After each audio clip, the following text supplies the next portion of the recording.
Конечно, albatta. Erkaklar albatta обязательно только bekinchak ham o'ynaydilar. Обязательно biz ko'rsatmaymiz.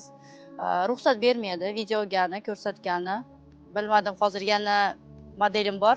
Xudo xolasa ko'rsatib beraman. Chiroyli. Botoks qilamiz. Peshona, ko'z atrofi, qo'ltig'i terlaydi, oyog'i terlaydi, albatta qilamiz. Qo'llari, kaftlari terlaydi, botoks muolajani qilib beramiz. Zo'r natijaga erishadi.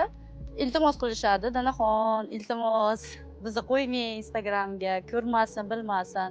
Chunki bizda shunaqada mentalitetimiz. Agar siz botoks qiladigan bo'lsangiz, yoki siz gey deyishadi, yoki qizali deyishadi. Erkak kishi maymundan sal farqi bo'lsa, o'sha haqiqiy erkak kishi degan ko'p eshityapman shunaqa.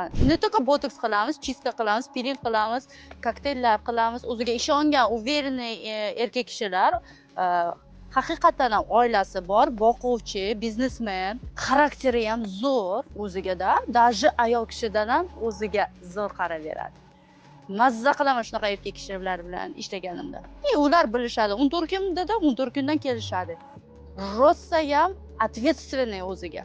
To'g'ri ma'lumot berasiz, to'g'ri qabul qiladi va tushunib 14 kundan keyin keladi.